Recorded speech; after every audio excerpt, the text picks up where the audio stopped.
What's up, thotties? How you guys doing today? There's some more tea that I spilled between Fortnite and Apple, or I guess Epic and Apple, and I'm here to slurp it up. I don't know what other analogy do I use in that circumstance. I dug my own hole. So today Apple basically threatened Epic, and essentially what they said was, Epic, if you don't stop the crap, we're going to stop supporting anything that uses the Unreal Engine. Fortnite, this chair is a conduit for my energy. Fortnite, you thought you had him. You thought you had him by the short and curlies, didn't you? But Apple did something. They used Nair or something. I don't smooth.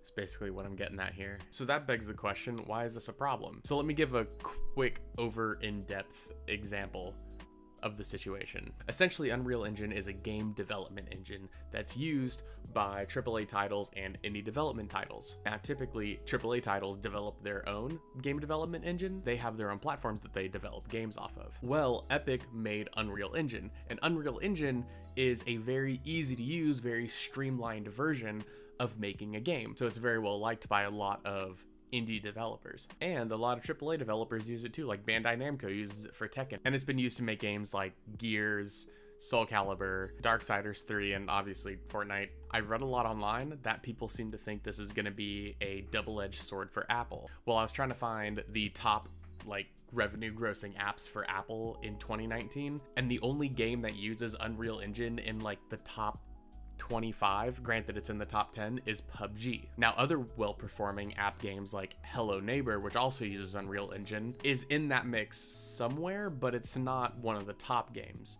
So essentially, Apple doesn't have a lot to lose from that. For indie development companies that are typically less than 10 people, if Apple stops supporting their game, let's say it's only on the Apple App Store for this sake, that takes a lot of work for 2, maybe 5 people to convert that entire game to a new language and to a new platform. And at the core of it, I think Apple's doing something a little bit more skeezy. So the CEO of Epic, Tim Sweeney, has said things alluding to the fact that we're not doing it for money, we're doing it for all developers, indie developers and big developers, to make sure everyone gets a fair chance. And that's building off of a quote from one of his tweets that reads, "But the fight isn't over Epic wanting a special deal. It's about the basic freedoms of all consumers and developers. At the most basic level, we're fighting for the freedom of people who bought smartphones to install apps from sources of their choosing, the freedom for creators of apps to distribute them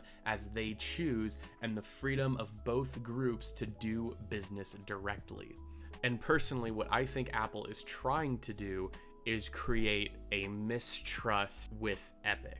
Now hear me out. What I think Apple's trying to do is kind of force Epic's hand in this situation. In this instance, if they're fighting for the underdog, they're fighting for the small developers to be able to put out what they want and do what they want with it, if Epic doesn't submit to Apple's demands, they're gonna ruin that for all the developers, especially the indie developers who use their platform to develop for Mac OS and iOS. It begs us to ask the question, if Epic keeps up with this, trying to rally everyone against Apple, are they doing more damage with Apple's threat than they are helping?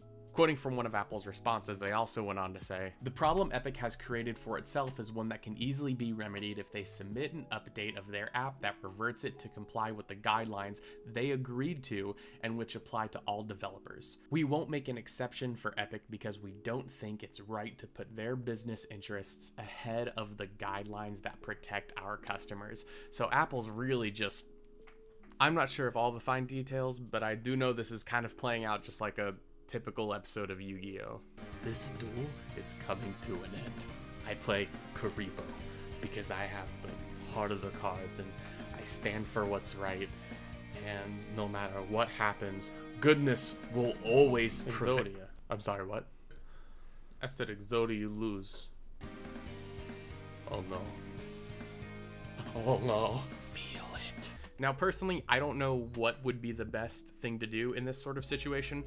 Should Epic just submit to Apple's demands and revert the app back to normal, be subject to the 30% transaction fee, but still carry on the complaint publicly rallying people against Apple? And hopefully that will lead to something happening. Or should Epic keep on with their plan, not stop, and potentially making smaller developers have to move to a new platform and getting their apps taken off the App Store. I think one of Apple's game plans here is to make this air of mistrust with the Unreal Engine. So the next time Bandai goes to go make a game, maybe they go with a different development engine rather than the one that is led by the company that plays it a little risky sometimes. I mean, in the end, all the companies are still trying to get a piece of the pie. And if something's going to happen to prevent them from getting that piece of the pie, then it's not in their best interest to keep proceeding with it. It's potentially going to cause future indie developers to not want to use Unreal either. A lot of them are probably going to flock over to Unity, another easy to use, streamlined platform that is still going to be usable on the App Store and doesn't have that risky name attached to it. So that's what I mean by this can kind of create a brand mistrust with Epic. But in the end, I don't know what the best choice would be. What do you think the best choice is? Let me know down below. If you're new to the channel, go ahead and subscribe. It's free and it won't get you taken off the App Store. You can always trust the spicy boy, and leave a like down below because you know the thick boy appreciates it. That's gonna be all. Thank you for watching. If you have any suggestions for videos, let me know in the comments below, and you guys have a good one. See you in the next one. Bye-bye.